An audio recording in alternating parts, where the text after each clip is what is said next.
The Eldritch moon is now upon us, and with it we have finally seen the cause of Innistrad's insanity. For months as we drew closer to this moment, there have been speculations of it being the Phyrexians come to claim another plane, the long-lost tentacle beastie Marit Lage, Liliana Vess up to some no-goodery, but we now know that the Doombringer for Innistrad is none other than the flying spaghetti monster herself, Emrakul. This is kind of a given seeing as we've encountered the other two titans over in Zendikar, and the third one was still missing in action. In this video, we're going to be going over the few cards we've gotten spoiled after day 1, and it looks like Innistrad has some bad news coming. To start off, we got ourselves a spoiled legendary werewolf, so tribal players rejoice, our prayers have been answered. He hits the field for 5 mana for a 4/4 whenever he enters the battlefield or transforms into Ulrich of the Kralin Horde. A creature you control gets +4/+4. This is quite the buff, just need to put that on a creature with trample and we're set. If no spells were cast during the last turn, he transforms into Ulrich Uncontested Alpha. When Uncontested Alpha emerges, you can have it fight a non-werewolf creature you don't control. Given that it's a 6/6 now,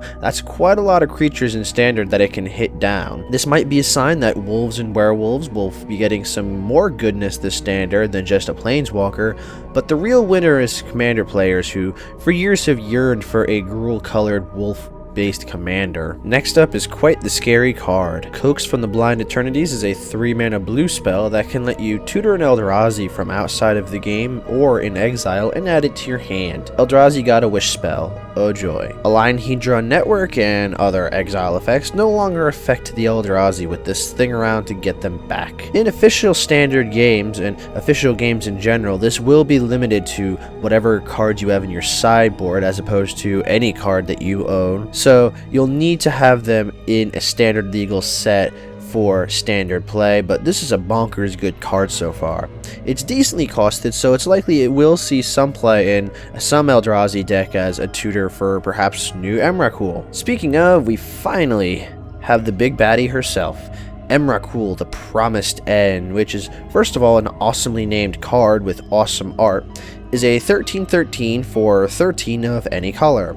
She costs 1 mana less for each card type among cards in your graveyard. Delirium deck much? When she is cast, you gain control of target player during their next turn. After that turn, they get to take another turn of their own.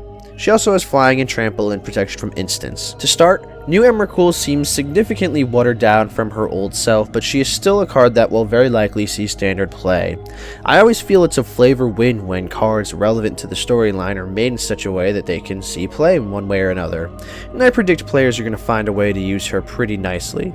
She pairs nicely with Nahiri Harbinger's ultimate, as the player control extra turn clause is skipped due to her being cheated into play as opposed to being hard cast. Getting this into play as a 13/13 hasty flying trampling tentacle beast is pretty awesome. Its casting reduction at this time in Standard will only make her at the cheapest a 6-drop due to us not yet having anything official tribal in Standard yet. Because of her ability not quite living up to the sheer brokenness of old Emrakul, it's unlikely she'll see Eternal play past Standard. We'll still have to see. So Eldritch Moon spoilers are off to a bombastic start. Our months of wondering have now been confirmed at long last, and we are in for a very interesting set. Let me know what you think of the cards so far in the comments below. Do you like them?